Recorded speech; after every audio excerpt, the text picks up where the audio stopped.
That's just our electric personality getting caught on audio. Did you hear that? It's just our electric personalities getting caught on air. I'm Back glad I said to talk that again. deadpan is possible. Halloween is in full swing here. Yeah, decorations and everything. Yep. And costumes now fully in tow. Yes. Yes. It's all been decided. And we're back. Mm-hmm. For the last time for this show. Yes. Yep. That sounded so That's for the last time. for whatever reason. We're all going to die. We were talking about it earlier, but for whatever reason, when I was trying to say how ultimate it was, I thought of the word in Spanish, and I was like, No, I was Penultimo. like, finalmente, and I was like, why? And then I was like, what's the English word for that? And I was like, that's not the way my brain normally works. That's interesting. All right. But we're That's back. awesome. It is awesome. Spend one day with my grandma, and I'm like, I'm a full Colombian.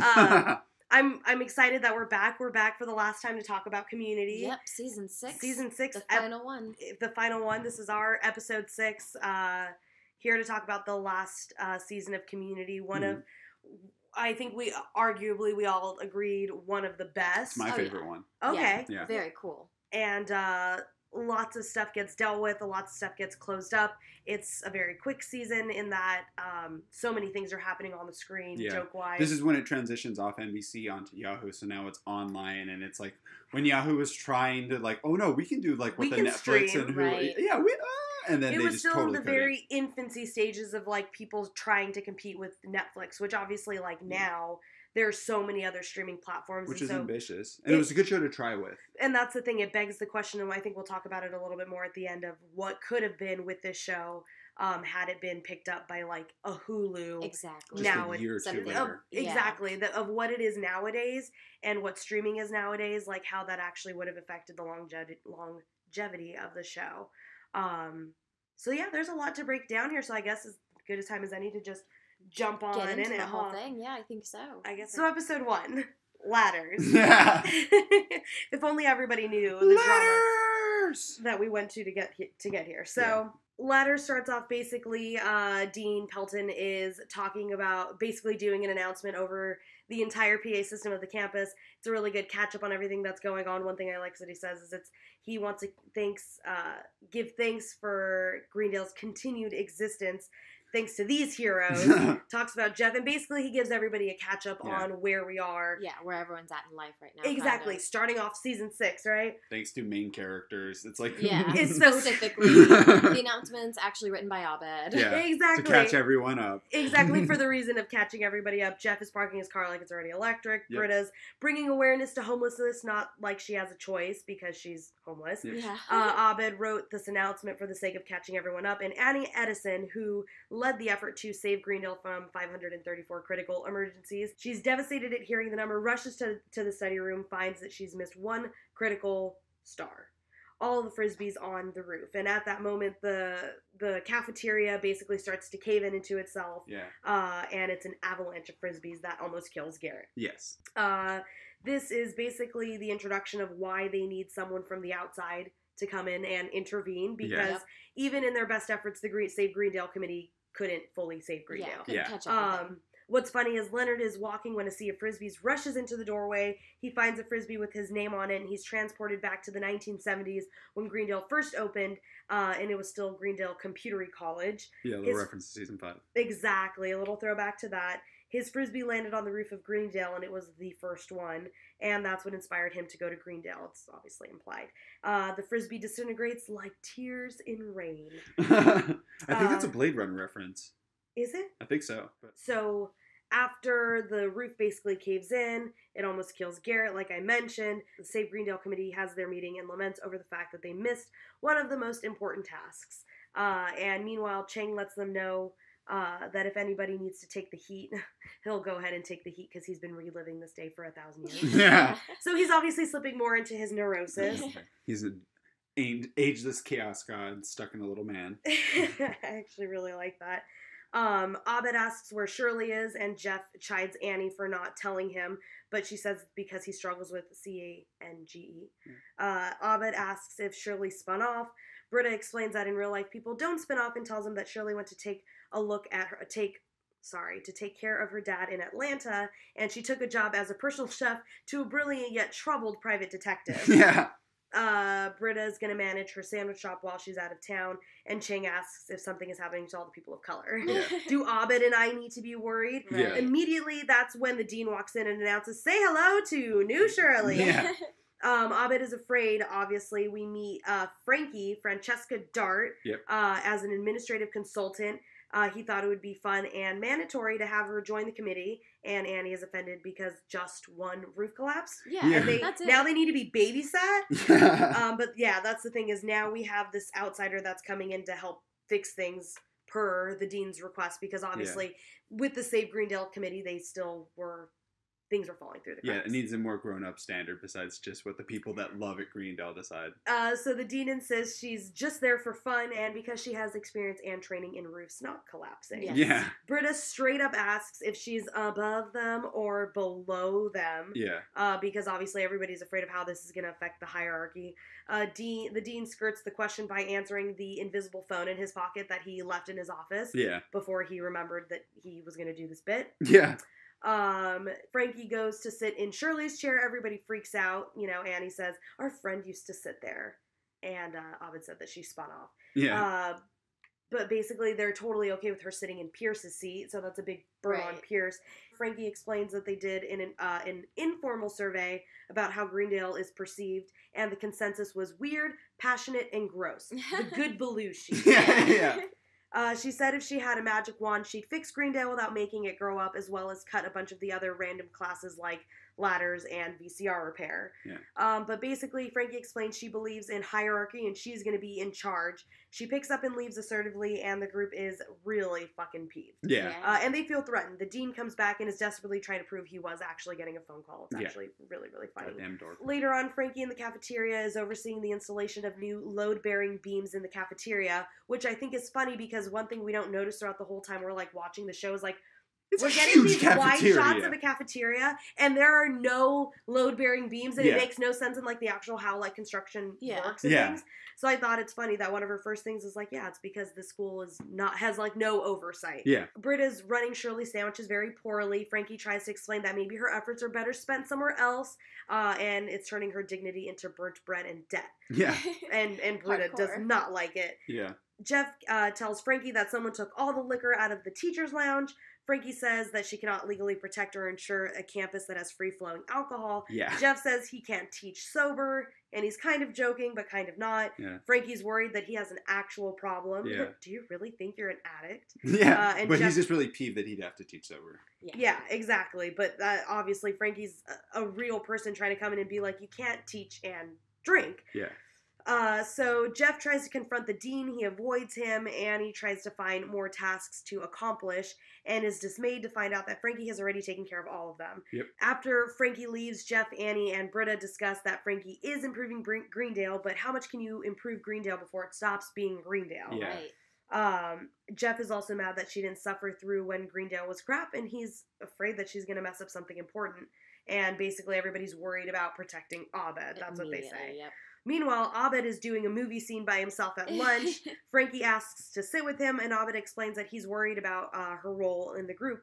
He's afraid that she represents the ending of their show, which used to be a comedy of unlikely family of misfits in college together, and now it's students and teachers with no classes together. Mm. With the arrival of Frankie, the school is becoming more grounded, which makes them look closer to reality, and then begs some troublesome questions. Yeah. Like, how does anybody get their money? Yep. When will they get their degrees? What happened to the girl I was dating, Brie Larson? Yep. Yeah. Where's she go? I love this part, and I know I'm kind of dragging this out a little bit, but I love how aware of itself this show is, especially in this season. Yeah, it feels almost aware of its fate too. Like it's In like the things final are season, things are like kind of falling apart. Like world building wise, like Yeah. it's like we're actually kind of falling Things into are a corner, crumbling Yeah. around us. and Yeah. we know it. And it feels like this is the commentary on how audiences felt about like the show now that it's changing and growing, and we'll talk about that a little bit more. But Frankie listens to Abed kindly and responds in a very Frankie-like manner, explaining she's excited to be a character on a show, but admits she will be a boring one. Quirks are not her strong suit, but results are. She loves quirky people and is experienced in working with crazy people, and that's actually why she moved to Greendale. So we get a little bit of her backstory, a little bit. She's exceptionally boring and proud because it helps her turn the less boring people's quirks around her into results. Yes. There you go. Which is honestly important to talk about because that's Frankie's role. That's who Exactly. Frankie is in this show. And she tells you right off the bat. That's what I'm here to do, and I'm going to let you know I'm not going to stray from that. I'm going to be the most boring and in my shell, but in that's where I thrive. Exactly. Yeah, exactly. And I'm the best support, and I'm going to keep you guys. I'm going to make you guys better than where you were in a like not zany way. Exactly, and so she has this really touching moment with Abed where she levels with him and really connects and communicates with him in a way that resonates with him, right? Right. She explains that a good show has changed, although she's not entirely sure as she doesn't own a TV. Mm-hmm. Abed says she's the first person who said that who he didn't immediately delete from his brain. Mm-hmm. And Frankie thanks him, understanding the importance of that. Mm-hmm. Abed receives a text from Annie at that moment saying that they're having a secret Save Greendale committee meeting without Frankie because everyone's freaking out because the new lady is evil. Sad face. Sad face. Before he leaves, Frankie tells Abed that she could use someone's help learning the ropes around Greendale. But nervously, he walks away and says he'll ask around. Abed finds Jeff, Annie, and Britta drinking in the back of Shirley Sandwiches, complaining about how much Frankie is changing the school. Abed defends Frankie, saying she was nice to him, and basically Jeff, Britta, and Annie band together to preserve the real Greendale and oppose Frankie. Abed asks if maybe they're overreacting to change and they're not having any of it. Britta basically says, to not make a big deal out of it. It's just a blow to defy evil. Yes. You're either in or you're out. Yeah. She's so ridiculous. Abed asks if he can just be friends and not join their secret committee, but learns they're bad friends when they deny him their secret committee pretzels. Mm-hmm. I can't talk today. No, it's good. That was also really dry. Mine has been too. I've been having to lubricate my mouth so much. I feel like I'm about to go on camera. What? Who says these things? It's so dry. I feel like I said, remember yesterday where I feel like my dry lips are getting stuck to the front of my teeth? My other ones are not this long. It was awful. You did. Yeah. The next day, Annie and Britta are struggling to stir up their business at Shirley Sandwiches. Jeff is hanging out there drinking since he can't drink in the teacher's lounge anymore and says that they can't afford to lose this place. He says one of my favorite jokes ever, and he says, if I have to start drinking in the men's room, the score in my head has to change from Trent Reznor to Johnny Cash doing Trent Reznor. Oh my Big God. Hurt reference. A Hurt reference, which if you don't know it, pause this, go listen to Hurt by 9 Inch Nails, and then listen to Johnny Cash's version and tell me you don't want to go jump off a bridge. Yeah. Tell me that. Look me in the eye and tell me if you can. You can't. Yeah. Basically, one of Jeff's students, Dave, comes back to the shop and asks for his money back when he can't eat his burned sandwich, basically. Mm-hmm. Britta lets him know he's helping kill a small black-owned business, but he says that they can keep his money if he can have a drink with Mr. Winger. Yeah. So Britta IDs him, and so begins this whole other story that's happening. Back at the committee meeting, only Abed, Frankie, and Chang are there. Abed tells Frankie they broke up as friends because they believe Frankie is evil, and he doesn't. She lives in the real world instead of up her butt, which I really appreciate. And Abed's ready to start living in the real world. Yeah, he's starting to appreciate the aspects of reality and like how cool it can be. Yeah. Frankie explains that this reaction is predictable because drama and conflict are easy. Making change is actually pretty boring. Mm-hmm. Chang is offended when he wasn't at neither the secret meeting nor the lunch with Frankie and Abed. Abed explains he wants a break from the drama and wants to try to live in the real world and help Frankie maybe even learn from her. Abed and Frankie basically pledge to save Greendale while everybody else is doing their own thing. Mm-hmm. We get a montage of Abed doing various tasks around campus in a very movie-style fashion, sleeping, changing light bulbs. Frankie obviously confronts Abed for doing a montage instead of the list that she gave him. She reminds him that they're in real life. Abed does the mundane task that she asks, but changes his clothes to still keep the montage feel. Of course.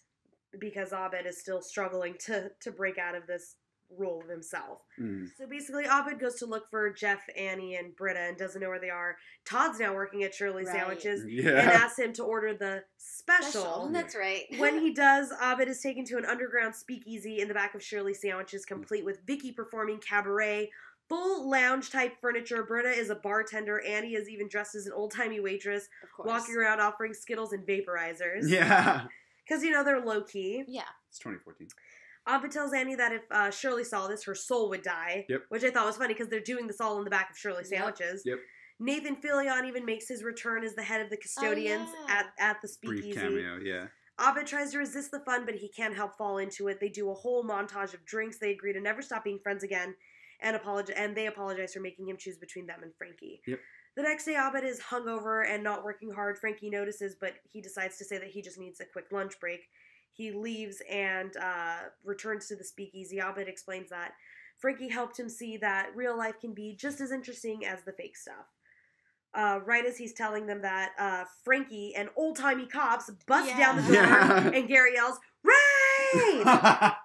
Frankie confronts them and is like, is this what you guys want, to play cops and robbers in costumes? Because, like, we can do that, but we're never going to get anything done. By doing that, yeah, you're so right. And when Britta asks, sorry, who tattled? Frankie's annoyed because how could they ever think that their operation was covert at all? They brought down lumber, they built a whole thing. But basically, she understands that they need the drama in their lives, but she's upset for them pulling Abed into it because he deserves better. And that's when everybody gets upset. Abed deserves better. And it's like, who are you to come in and say that? Yeah. It's finally out. Yeah. And she obviously thinks she's better, right? Yeah. Abed tells Frankie that he's pathological and being with his crazy friends is where he belongs. Frankie says he only thinks that because he doesn't know any better. And it's clear she crossed a line. Oh, for sure. Leonard says, whoops. And she goes off, well, you're old and you deserve less because of your age. Everyone here is a living fart from the butt of a lesser god. Sickest burn. And then storms off because she can't handle being the bad guy either. No. Jeff proclaims it's time to celebrate and everyone should get as drunk as they want. Yes. The campus goes wild. People are looting the vending machines, doing beer bongs on the front grass. The dean tells Jeff that Frankie hasn't returned to campus and the insurance has dropped the school. Jeff tells the dean to enjoy all the money he's saving, and that's his new dance budget. Yep. Oh, boy. Oh. Meanwhile, in Ladders, Annie is sitting front and center when the professor decides to shotgun an entire beer. Yeah. Who wants to say the professor go higher? And he climbs on the ladder and very quickly falls directly off and onto Annie. In the front row, And a few other students, obviously. As Jeff is reveling in how Greendale is his school now, Abed comes in to tell him the news about Annie. As she's wheeled away in a gurney, she says it was worth it. Of course. But Jeff sees the damage he's done. Yeah. Later on, the group is dealing with the fallout of the Ladders crisis. They're inundated with bills from the professor, as well as lawsuits from the students. They all begin to take blame for what happened. It's my fault. It's my fault. Right. It's my fault. Whose fault was it then? The dean is worried because they have no one on their team equipped to handle this disaster. Yeah. Meanwhile, Frankie's at her job interview and gives her same hierarchy speech that she gave the group earlier on. And the interviewer I'm in charge. That's my decision. Right.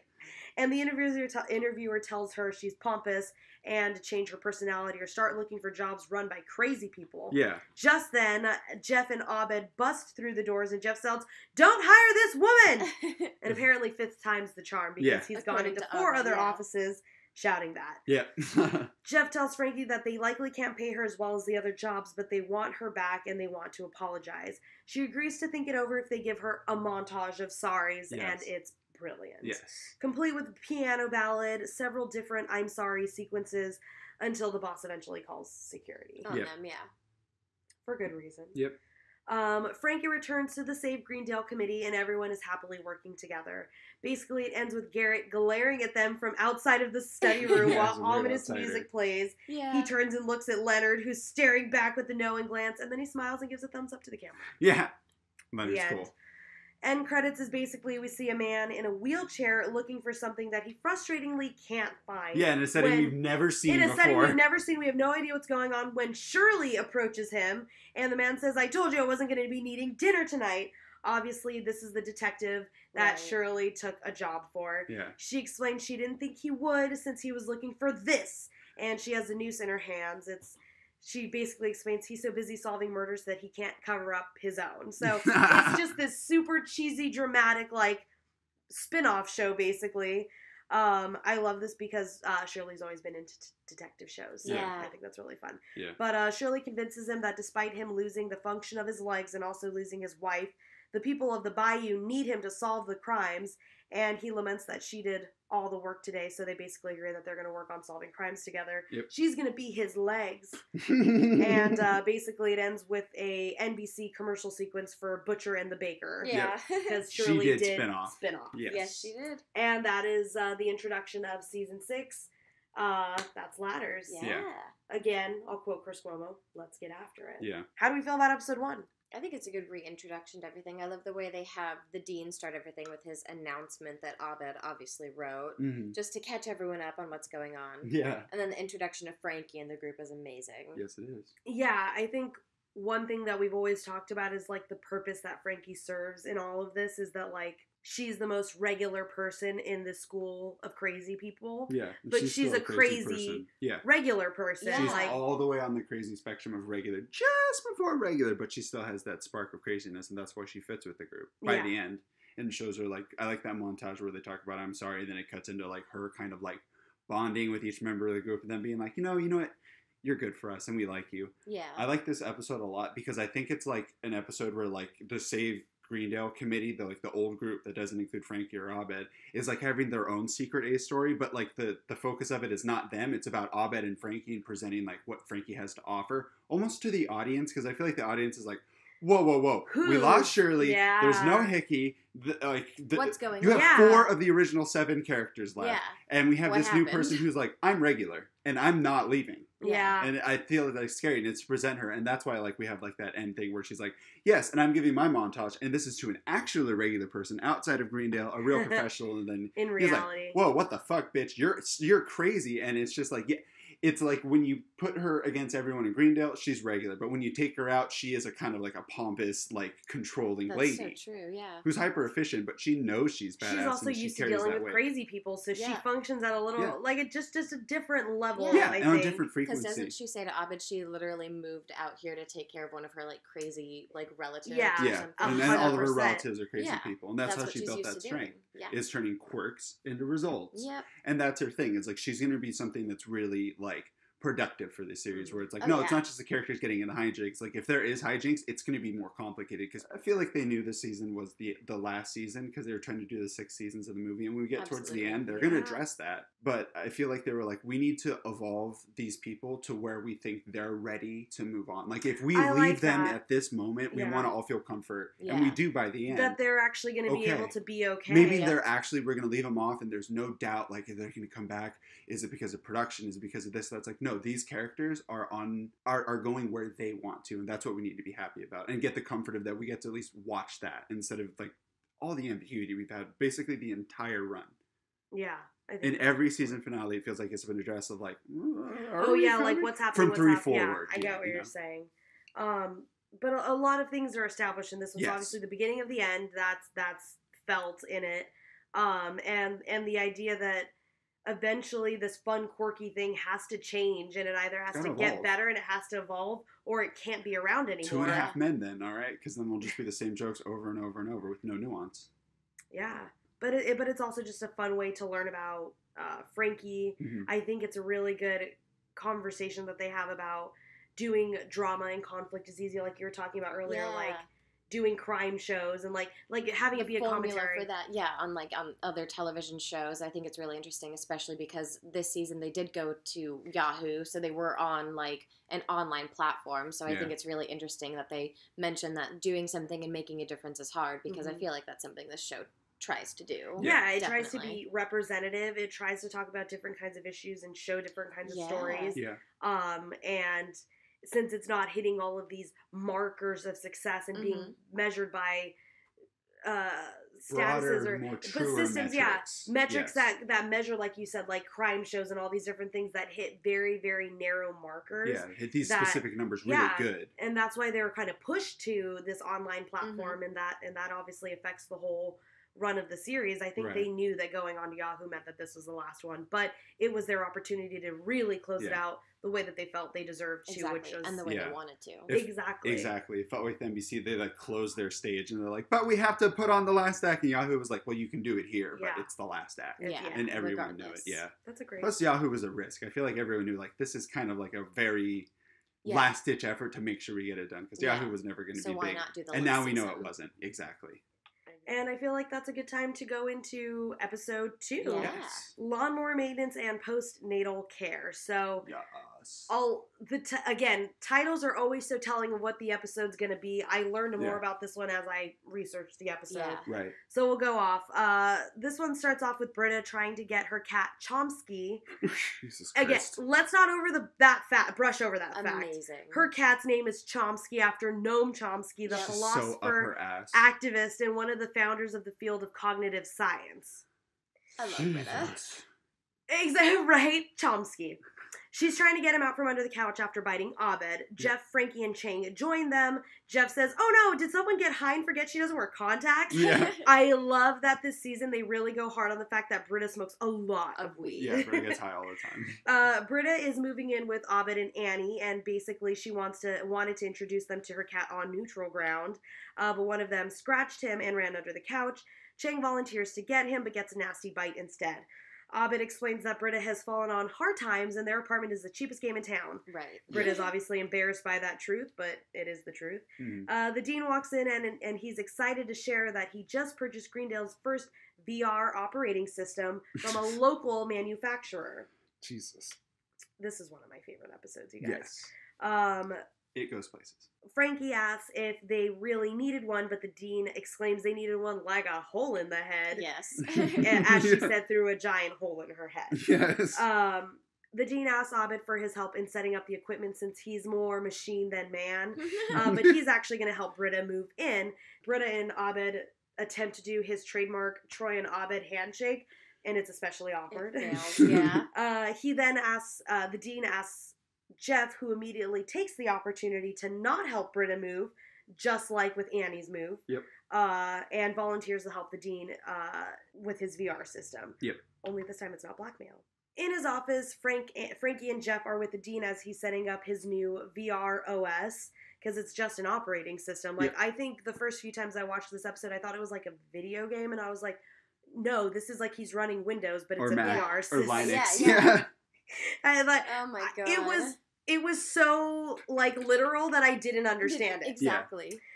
He explains to Frankie, his little bean countess, to not worry about how much the system cost of Greendale's money. Frankie says, "But you pay me to worry about that." Yeah. The dean admits it only cost $5,000. That's it. Oof. The dean is then transported to the third dean mansion and is awestruck. He sets the time zone and makes the font larger. And he says, "And Jesus wept, That's my favorite. for there were no more worlds left to conquer." Meanwhile, Britta is moving in with Abed and Annie. She's obviously feeling pretty low when she discovers they purchased a new pull-out couch for her, only it has Perry written on the tag. Before she can get too suspicious, Annie and Abed decide to throw a roommate movie night, Yay. where they watch the Portuguese remake of Gremlins. Chicho, Chicho, chicho. Back at Greendale, the dean is loving his new world. He also won't stop saying, "Jesus, what?"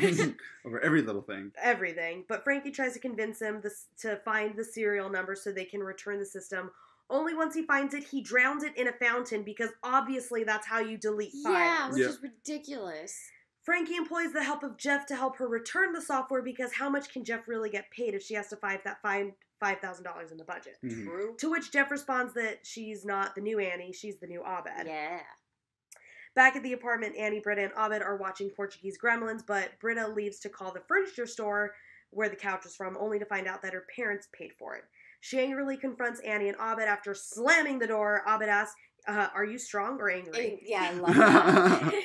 Annie admits Britta's parents reached out to her on Facebook and they wanted to help Britta, but she doesn't speak to them, so they've been helping her through her friends, even by supplementing her rent at the apartment. Yeah. So she's obviously feeling very betrayed. When Annie says that Britta's parents are actually really nice, she erupts in disgust. She's Yeah. like, Yeah, she's horrified. Abed says she's being dramatic. He's excited to say that. Britta leaves feeling betrayed. Chang walks in with his hand the size of a baseball mitt. Gross. Still Oh. hasn't gone to the nurse's office.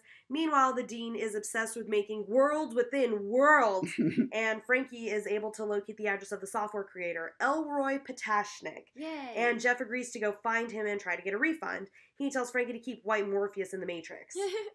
Britta, meanwhile, finds Jeff and tells him about Abed and Annie working with her parents to control her life from the shadows. But Jeff is relieved to hear that Britta finally knows everything she thought she owed to her friends. She really just owes to Deb and George. Because he's known them all along. Exactly. Yep. Jeff admits he's known her parents since thousands of dollars ago. Yep. When Britta is distraught, Jeff explains they're poor friends and she's kind of a shitty person for mooching off of her friends instead of using her own support system. Yep. Which, wow, what an accurate burn. It's true. really, really true. Because we learn her support system is kind of plentiful and readily available. But we kind of learn more about that as the episode goes on. He says, "What kind of friend are you?" When he asks what she was rebelling against because all that they have to offer are whimsical game nights and lobster bacon mashed potatoes, which she was willing to wipe her ass with, which is one of my favorite things he says.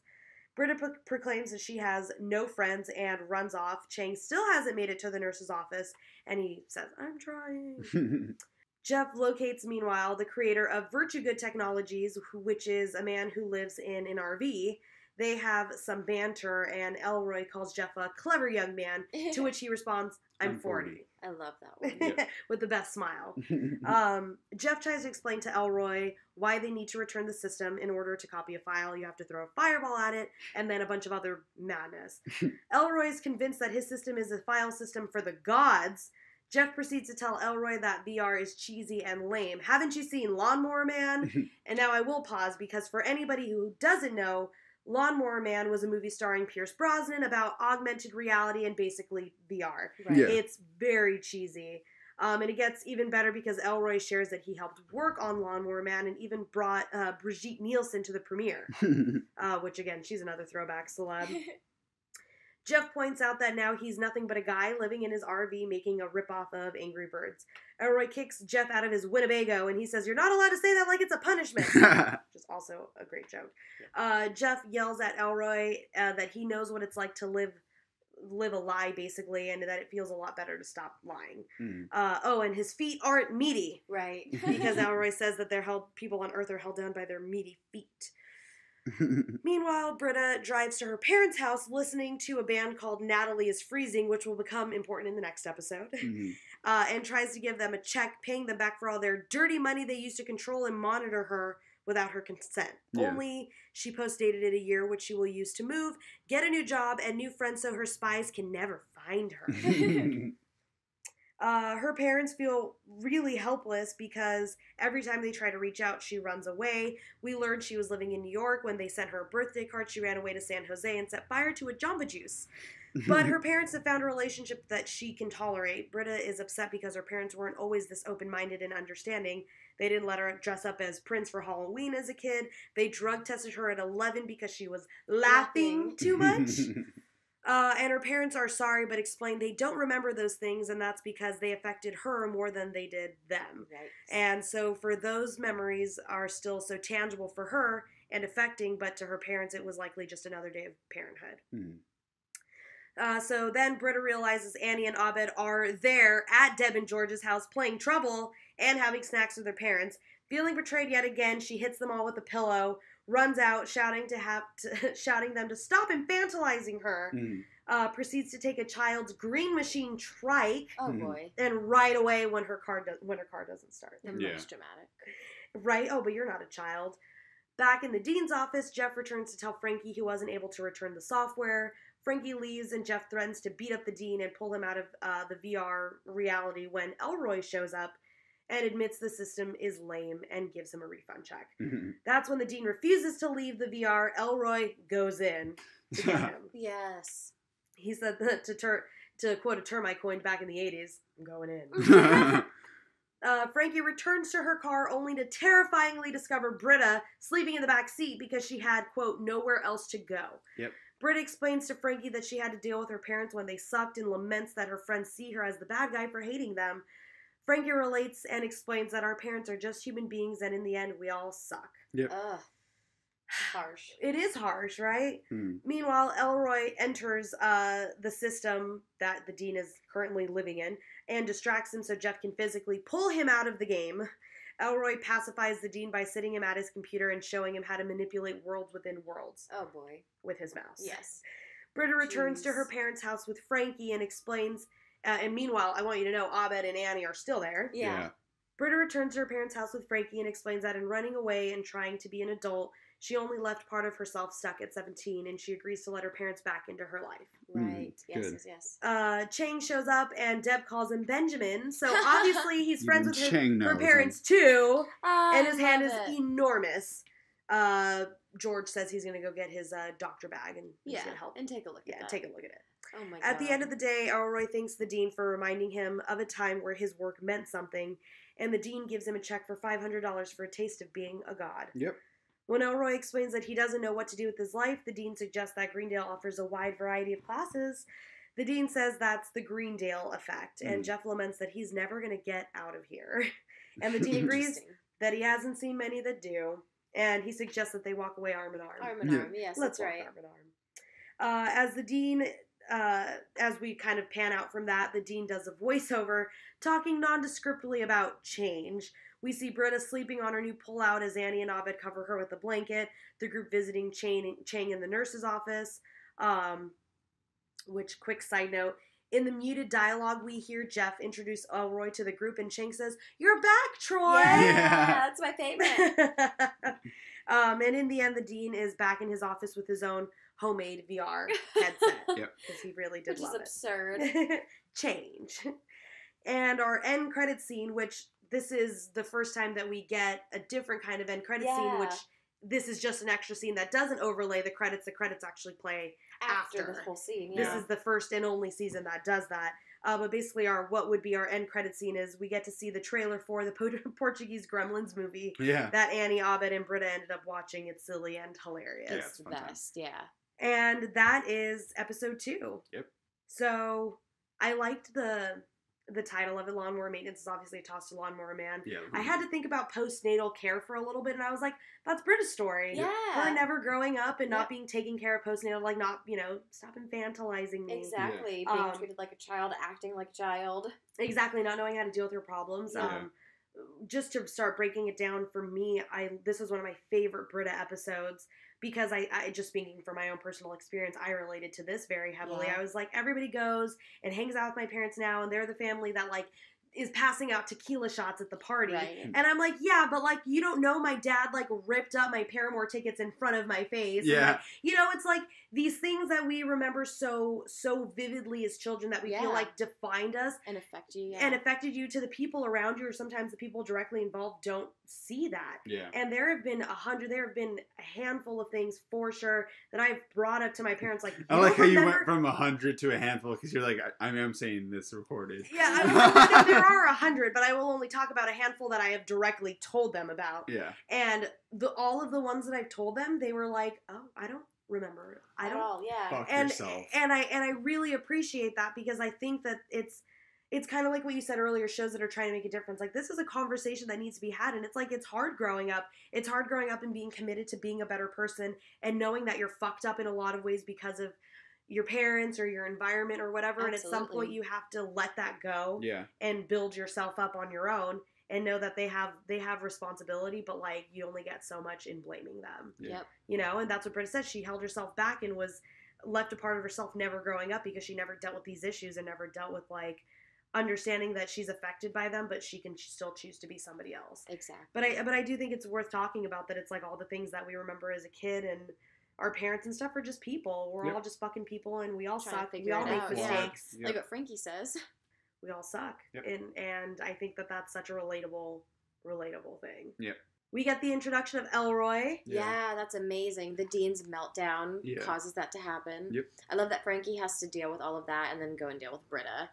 But then I also like it because it's a really great moment for her to kind of bond with both of those characters and mesh her into the group really well. And showing how it has a strength of helping everyone deal with their problems because there's an outside perspective that's way more mature. She's the most mature person in the group by far. Sure. I think it establishes, because we see it obviously in the first episode, she makes a direct connection with Abed. Yeah. She understands the importance of connection, and throughout this season, I think she makes it a point to connect with every single character, basically. You see it, yeah. Yeah, where it's almost like storylines are dedicated to it, and if it's not to one person directly, it's a dedication to the group overall. Yeah, that's so true. And she's involved in a lot of key plot points and key decisions now, which is because she really has something to offer. Yeah. And going back to Elroy, I like that Elroy's involved because he's just another example of how, like, yeah, we can have him like a kind of like a cranky, cranky curmudgeon like relative that's like old school and think about stuff. But except now it's like, maybe not the 50s. We have a dude who's like living in the 90s a little bit or the 80s, and it's like, because you know what, time has passed. We don't need to keep being like our grandpas are all baby boomers. It's like, you know what, he's been around for a while, and we can actually show that there is a dynamic and there is a range to older people. I like that we had cranky we had Pierce, and then we had Hickey, who's like kind of, be honest, another white guy who's cranky, and then we have Explorer. But he's open because he has a gay son. He has a gay son. He has no qualms about that. His problems and his hangs up really about his life and his life decisions. Yeah. Pierce was upset about like colors of people. Yeah. And then now it transitions into Elroy. Yeah, who's actually, if it hasn't been established, like he's a black person. Yeah. Black character. And he's an inventor. Which is cool too, because we don't really talk about, there is a huge black role in like the technology industry, and like he even talks about it. It's kind of a hard time for them because like they're expected to be one way because of the way society like depicts them, and then it's like, but I'm just a regular dude. You don't need to think that because I'm black, I'm one way or the other. It's like, I like things, I get into things, I have my own unique life and story. You can't judge me. Yeah. And we get to explore him and that he's like a different type of person. Yeah, exactly. This is the point of Greendale. Yeah, exactly. I appreciate that because it feels so natural. It's just like, yeah, we get people of all different kinds of colors, perspectives, and all that stuff, and then it's not even just like he's this token black character. It's like he's an inventor. If anything, a lot of times he falls into the tropes of not being black, right? Yeah. Where we'll talk about that more in the end of the series a little bit on what TV expects black characters to be. Yeah. And I like that they don't fall into those tropes. It's really, like you said, it's a really cool transition and development of, like, that kind of character. Yeah. Absolutely. The old, out-of-date curmudgeon, like you said. Yeah.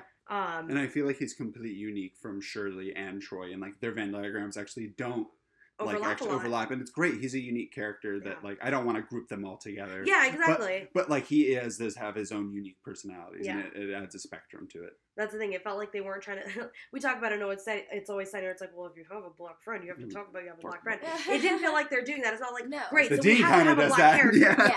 The Dean. Exactly. But it doesn't feel like the writer's like, okay, we have a black character. We need to make sure that it feels like we have a black character. It's like, no, we have another character. They happen to be black because this is a community college and all kinds of people go here. Yeah. So it's such a fun introduction. We get Elroy. We get to see Elroy interact with Frankie. Mm-hmm. Frankie's still interacting with the rest of the group and connecting with Britta. More of Britta's backstory.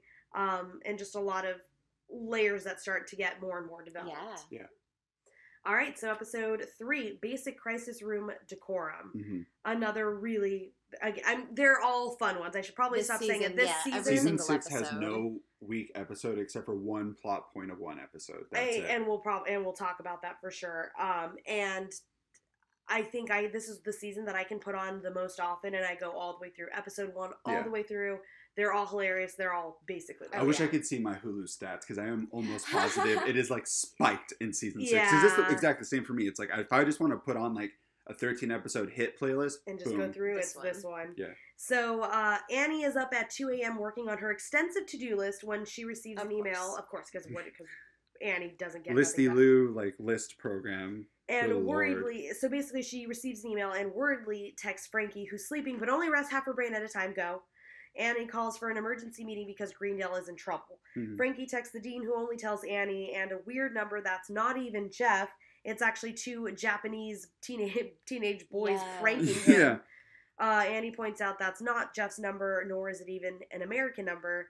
The dean thinks Jeff gave Annie a fake phone number. Tries to save face when we learn the dean has been texting these boys for a while. Yeah. They convince him that Jeff loves him, but only in private. In secret. Yeah. We keep loving in secret. Yeah.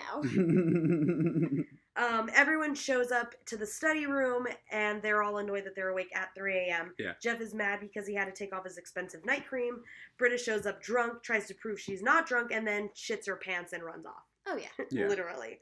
Annie lets everyone know that City College will be running an attack ad on TV the next morning about Greendale. They decide to make their own situation room to deal with the crisis. They have 4 hours till the ad's supposed to air. Elroy arrives with Britta. He says he found her wandering campus without pants on and gave her some of his. Mm-hmm. One thing that's really funny is when Elroy asks what's going on, Chang mentions Brenda's thyroid condition, which is something that Annie had emailed about. in the email that they read, obviously. Yeah. And he tells Britta to keep his pants. So this obviously starts the running joke that Elroy never really learns anybody's names. No, Yeah. never. He thinks Britta is Brenda. Yeah. He's pretty, like, out of touch and, like, apathetic. When he doesn't want to be there, he's like, you know what, I'll be 1,000 miles away right now. Yep. So Abed is able to get a copy of the commercial and basically shows it to everybody. And it's about how Greendale gave a degree to a dog named Ruffles. Great. Yep. The dean can't be certain that Ruffles didn't get a degree at Greendale. Ugh. Jeff isn't concerned with the truth, but Frankie explains that the truth does matter because if it's untrue, it's libel, and they can have the station pull the ad. Yakers. Jeff employs the help of Abed to make an attack ad against Ruffles and doesn't care when Annie protests because they're not any better than City College. They have never been because they allegedly gave a degree to a dog. Right. Whoa. And he's not wrong. Yeah. But, obviously this breaks Annie's heart. Britta and Elroy break off to go get coffee. Frankie and Annie check the school records to see if they did give a degree to a dog. Chang volunteers to make a porno at the City College campus, because no one's going to want to go to a school that a porno is filmed at. Of course. Mm. While working, the dean texts who he thinks is Jeff, and the Japanese boys respond to him and ask him to bring him 5 cans of olives, which apparently this isn't the first time they've done. Yeah. He scampers off to get them. The dean's such a sucker. In his RV, Britta tells Elroy she kind of hopes they did give a degree to a dog because she's used to being the joke, and if this did happen, they're all a joke. When she's talking to him, though, she's surprised to find a Natalie is Freezing CD on his table. We learn Elroy didn't listen to music much as a kid and discovered this band in his 40s. They bond over their love of a song called Pillar of Garbage. Love it. Britta, still drunk, has a whole daydream sequence where she's a cosmic goddess Yeah. performing the song in outer space, only for Elroy to be put off and suggest they bring everybody coffee. Yeah. I see why this is important. Now, yeah. In the dean's office, Annie asks Frankie if she believes and hopes Greendale didn't give a degree to a dog. But Frankie gives her a reality check and explains her life results tripled the year she gave up Hope. She also calls Hope Faith's richer, bitchier sister. Yes, Yeah. that's one of my favorite lines. Whoa. I love Frankie. She's a badass. Like she calls it like it is. Frankie finds Ruffles' transcripts, and although it's loaded with classes, it has no degree. Nope. Back in Overdue library charges, right? Exactly. That's exactly why. Back in the study room, Abed shares his perfect attack ad against Ruffles. Not a lobster, not a student, not a good girl. Right. It has a James Spader impersonator Yeah, he has as the everything. narrator. Yeah. It's perfect. Yeah. The dean brings Jeff 5 cans of olives, and he's so confused. Meanwhile, Frankie and Annie return with Ruffles' file. Frankie shows Jeff that Ruffles didn't get a degree only because of unpaid library fees. Mm. Annie is upset and exclaims that Ruffles did the work relative to Greendale. Relative to Greendale. Yeah. Exactly, right? And earned that degree. It would Yeah. be dishonest to kill the ad on a technicality. Yep. She suggests the only thing that would make them better than City College is to let the ad run. Annie threatens to basically transfer to City College if they go forward with running the ad. And Frankie reluctantly agrees to pay that price. Nice. She hopes she's bluffing, but Annie throws her Ruffles' file at Frankie and says, "That's what you get for hoping," Damn. You bitch. and storms out. Everyone else obviously would have been too emotionally attached to actually call Annie's bluff in that so moment. true. Yeah. So we'll talk obviously more about it later, but it's just Frankie fulfilling her role. Like, I'm here to save Greendale. Yeah. This Not is the the study price. group. Yeah. So Annie cleans out her locker, and while she's online doing her application for City College, Abed comes into her room and urges her to watch their counterattack ad. It ends up being the dean sitting with Ruffles, admitting that she almost got a degree at Greendale and takes accountability that Greendale needs to get its shit together. Yeah. And literally says, get Yeah. its shit together. Yeah. But also promotes that at Greendale, everybody who works hard can succeed. Yeah. That's really nice. Annie returns to the study room excitedly and grateful, and basically is so happy, obviously, that they didn't run the attack ad. Hope points. Yeah. Points. I knew you'd do the right thing. Jeff insists it was just the most prudent tactical move. Annie says, "I'll course. never mistake you for having a heart." Joy.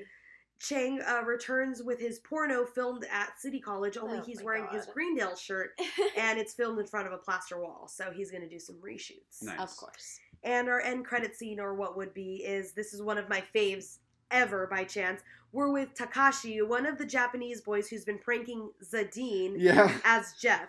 His dad rails him about all of the out-of-country phone charges that are going through the roof, and he breaks him down. He says he can't wait until his son feels as small and insignificant as he does every day. Yeah. Yikes. When Takashi reaches out to the dean admitting his real identity and asking for a friend in his time of need, the dean is just obsessed to be talking with Jeff, and he offers to bring him olives. In a VO, we hear Takashi in the future explaining that this was the moment that led him to becoming the highest member of the Yakuza. Yeah. It's so ridiculous. It is the most ridiculous, and I just thought Every that this time. scene was going to be just something random and funny in the story, and then I'm like, oh no, I love the lore that it's like, that's what you get for messing with somebody's life, and now you want a friend, and now Yep. he's not there for you, and now you are now Yep. big boss of the Yeah. Yakuza. Nice. Oh, it's too much. So episode 3.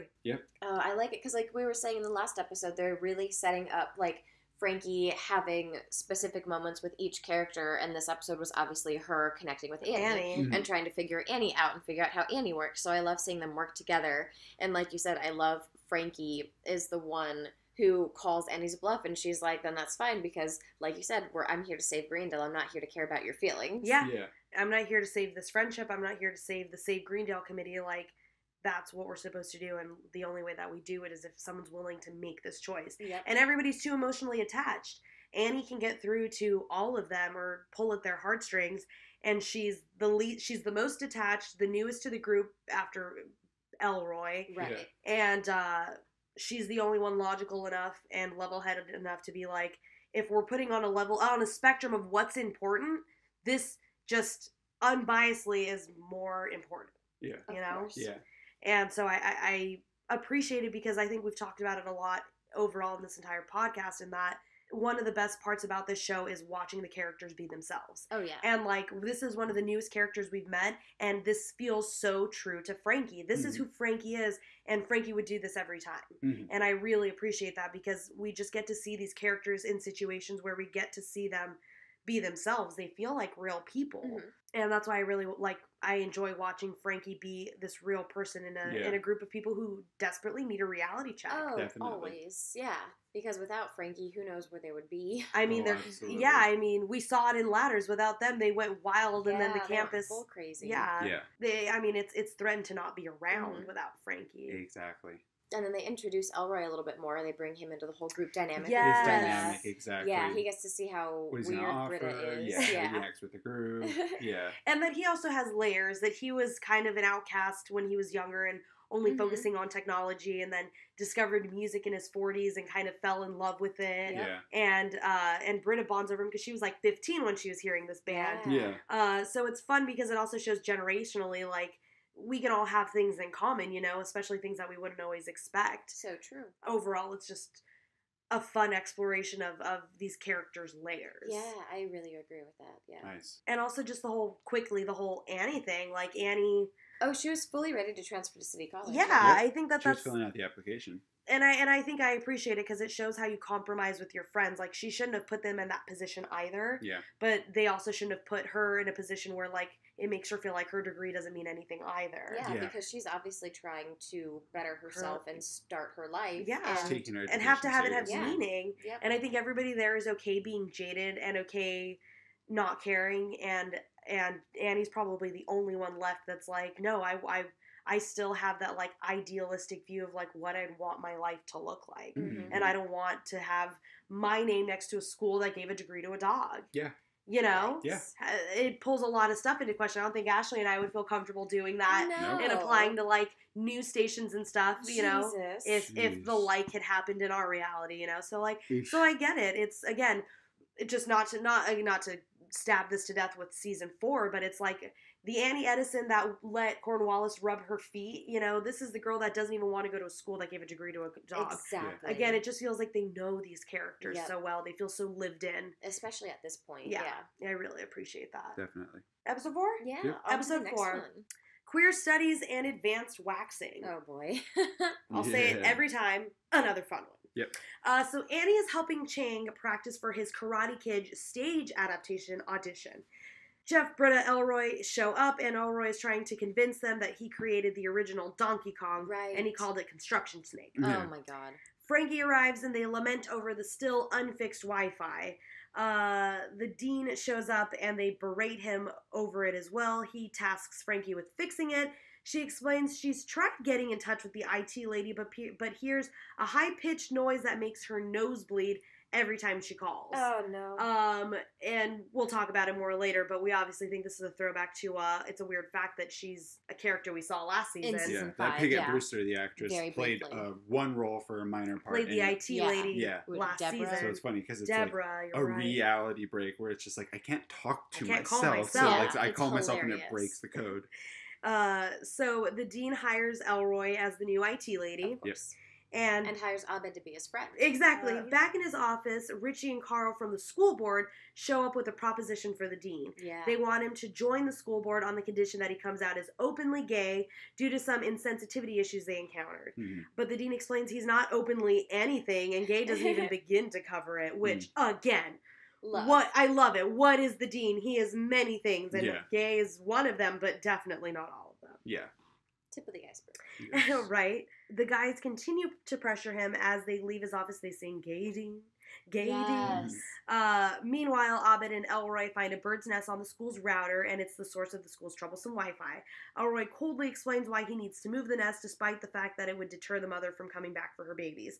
Abed asks him to stall until they leave the nest. At Chang's audition, the director asks Annie to join him on stage and asks them to switch roles. So Chang and Annie are now both on stage instead of Chang auditioning for Danny LaRusso. He's now being put as Mr. Miyagi. Back in the study room, Annie announces they got the parts. Yeah. Annie's excited, obviously, but Chang is ashamed and feels he was only hired as Miyagi because of his eye shape. Yeah. The dean comes in and asks Elroy about the Wi-Fi. He stalls and says he needs more time to fix it. Right. Abed is pleased and touched.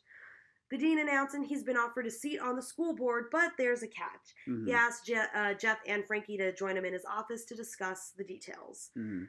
In his office, the dean explains he doesn't know if he feels comfortable being a token homosexual Mhm. when he's not just gay, and proceeds to compare his sexuality to a never-ending handkerchief, Yeah. if it was a magic trick, you Yeah. know? Jeff doesn't think it's a big deal, but Frankie asks him to consider the impact this could have on him personally having to politicize his identity, basically.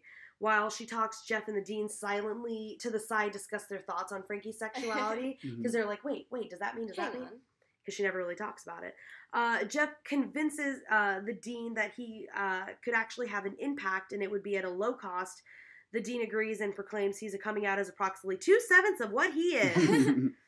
Back in rehearsal, Annie and Chang are practicing their scene. The director digs deep into Chang while simultaneously praising Annie and saying she's perfect, Mhm. but calling Chang what does he call him? A dough-shaped god-sized hole forgotten by God or something. Yeah. It's Jeez. awful. Yeah. Just wrecks him. Yeah, exactly. Destroys him. At a press conference, Richie and Carl announce that the dean will be joining the Colorado Board of Community Colleges, where the dean thanks everyone, including his partner, Domingo. Yes. Right. And he comes out as openly gay. Oh, man.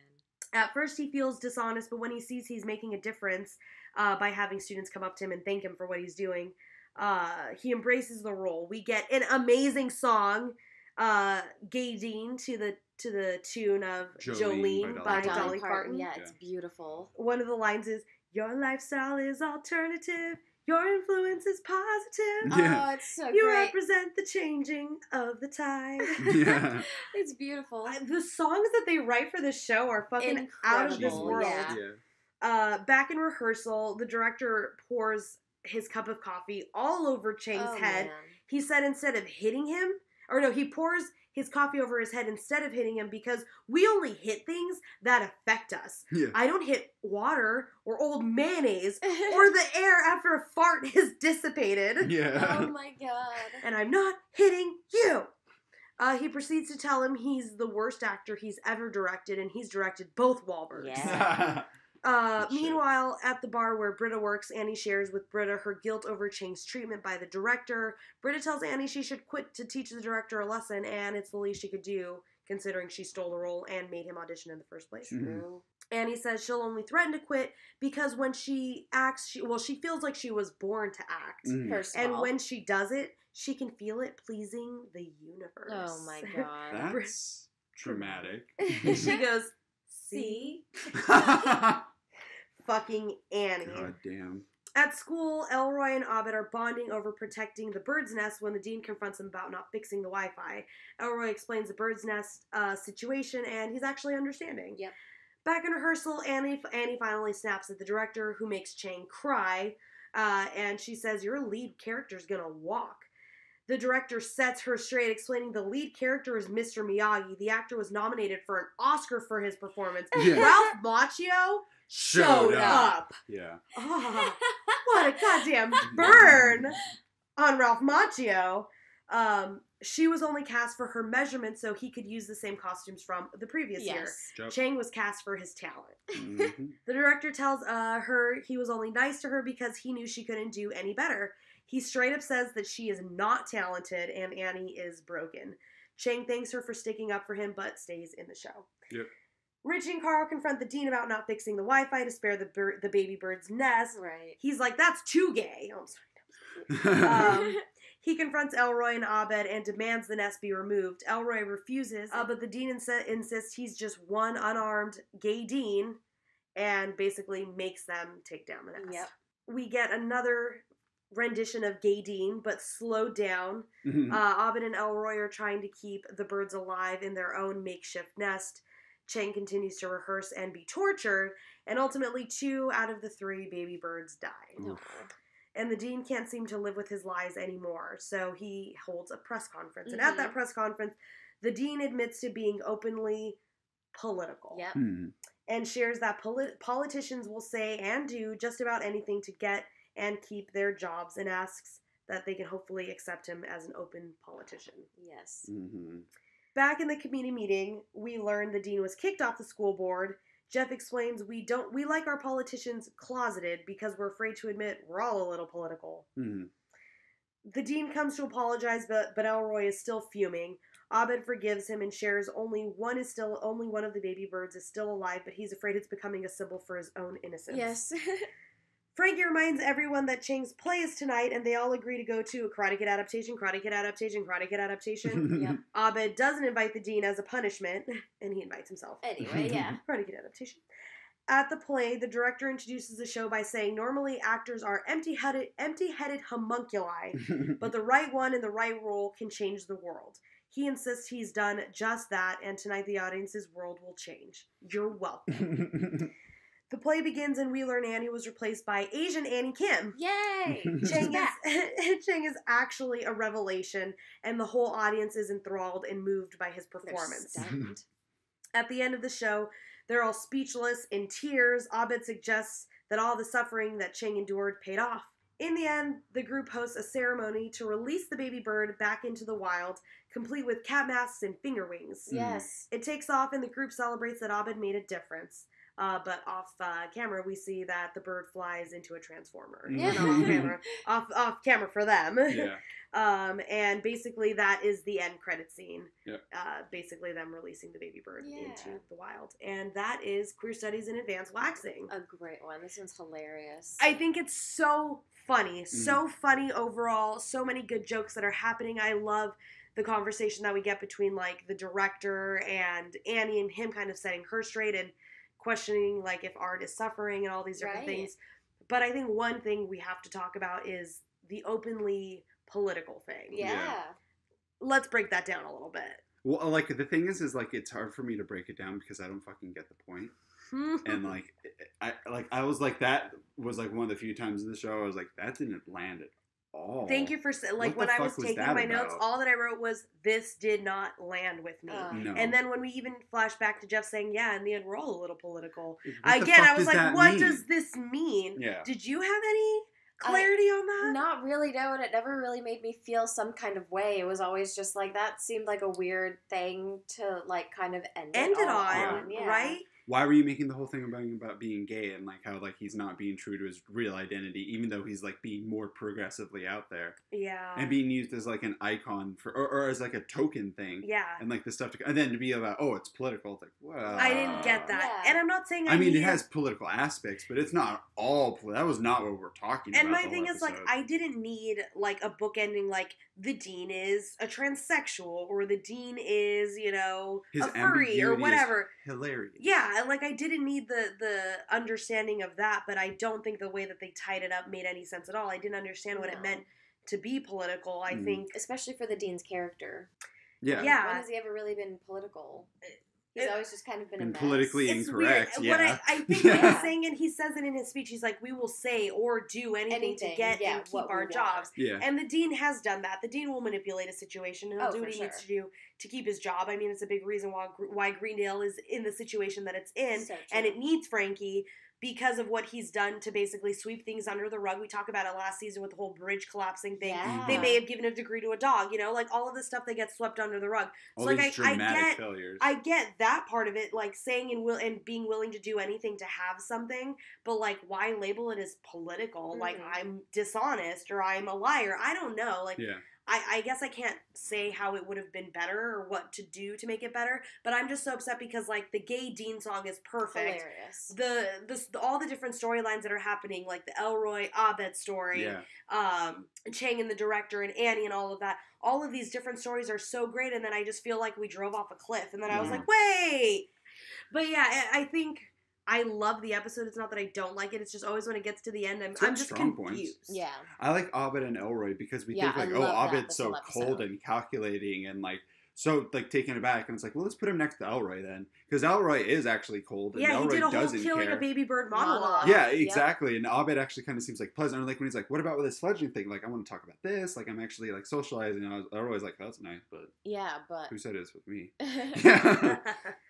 So you actually get to kind of see that Abed has grown and that he's actually sociable and trying and putting himself out there with people that he's not necessarily comfortable with. He just gets, and I like that he's like foiled with Elroy because it really makes it shine. The darkness makes his light shine brighter. Oh yeah, I like that. This is also a continuation, but more of a dramatic introduction to obviously Chang's talent. Yeah. Right. Which is something that gets explored more at the end of the season, obviously. Yeah. But that's the thing. He's obviously committed to being a good actor and being talented and all this stuff. So I think it's funny that they set this up in this episode and they do it in a really fun way. Yeah. Episode 5, Laws of Robotics and Party Rights. Yep.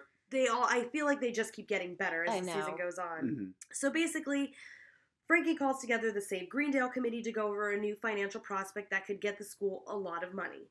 Britta wants to celebrate finishing midterms by throwing a party at the apartment, and he says that she can have a party but not a rager. We have a rule against more than 8 guests. Yeah. God damn, she's micromanages. I love that. More than 8 people. It's like, for me, like more than 8 people's like a hangout. That's not a party. That's not a party for sure. So Britta is outraged. Annie points out she shouldn't be so demanding when she just moved in and is a coucher. She sleeps on the couch. Seinfeld voice. But before things can get too out of control, Frankie rolls in on an iPad on wheels. Oh, Jesus. Yeah. It's a telepresence robot, apparently. She explains that the state has come to Greendale with a unique, and then nothing happens until she walks in the room. Proposition. Right. Yep. To have a small and manageable number of inmates to attend Greendale using these robot sticks, basically. Yep.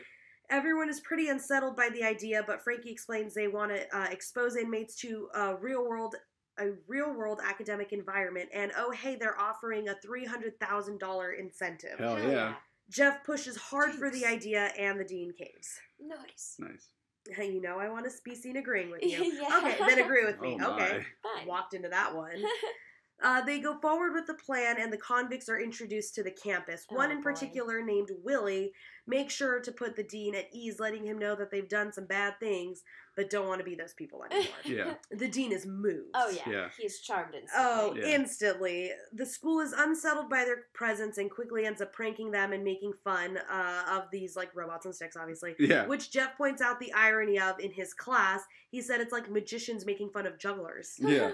Greendale people definitely are not bullies and definitely shouldn't try to be. And they shouldn't be looking down on convicts. Or on anybody. Meanwhile, Britta tries to convince Abed that he's lived in the apartment the longest, so he could override Annie's no rager rule. But Abed doesn't get anything out of it and explains Annie's rules overrule her parties, and he's uninvolved and just makes movies. Yeah. That's Abed's role.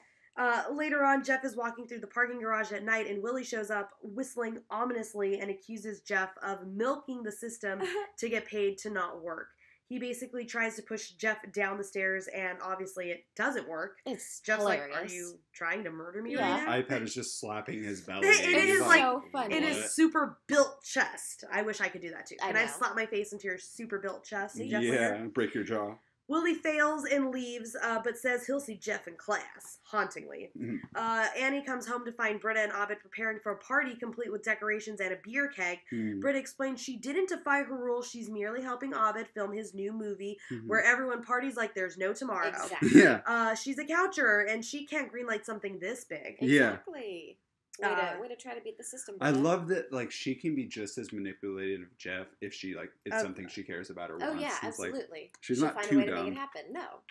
Yeah, exactly, and that's the thing. So Britta's manipulating Abed because she's like, "Oh, well, you want to do a movie? Well, I want to I have a want a party. Party movie. Let's find a way those can overlap, right?" So Annie basically hugs her, and she's like, "When this is through, you'll be begging for my forgiveness." Yeah. Let's Jeff go, goes girl. to tell the dean about Willie the next day that Willie tried to kill him, but Willie is already on the dean's laptop, like FaceTiming him. Mhm. Right. He told the dean about Jeff playing Planet Earth in class instead of teaching. Jeff tells the dean about Willie trying to murder him, and the dean doesn't believe him, and he's very charmed by Willie. Mhm. Willie just charms people. Yes. He thinks that Jeff's lying is his specialty, and he's costing the school $300,000 because of his jealousy. He tells him to be a good teacher, especially when Willie is watching. Back in class, Jeff has to actually teach. Willie asks Jeff where he's from, and he explains he came from dirt Mhm. and got out of dirt by lying and smooth talking. Yep. But as Jeff says, it beats being a bully. Mhm. Garrett sandbags him and asks when he stopped being funny. Mhm. Class erupts in laughter at Jeff's expense, and he hates this. Yep. At Britta's party, Jeff laments that everyone is charmed by Willie, and he thinks he's a petty sociopath, basically. Britta points out the irony that he's the one who championed this whole idea to start with. So Hmm. true. What I love is she was like, if you didn't want to be hosted by that petard, you should have Should've worn worn it. it. Jesus Christ, Britta. And so we Uh, learn what her idea of hoisted by your own petard means. Or what Oh, she man. thinks it means. Yeah, in Britta language. Exactly, which it just makes me love her more because she's so herself. I love it. Mhm. Meanwhile, Abed is trying to capture the essence of people partying like there's no tomorrow. Yep. Party! Yeah. Party, party, party, party, party. The dean and Frankie show up to the party to say the Department of Corrections is happy with how the program has been going, so Greendale's gonna be rich. Yay. Mm. They organized a prison break and brought the inmates on iPads to the party, including Willie, who the dean dances with, and Abed finally found someone who's partying hard enough for his film. Yeah.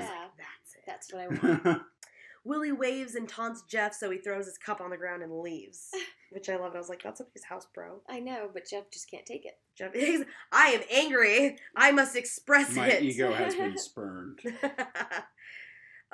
So the next morning, Abed is still trying to capture the footage he needs for his movie, but feels they needed real actors for the performance. So naturally, he hired a bunch of actors. They bust in and when he shouts "action," and the filming continues, and Britta is Mhm. miserable.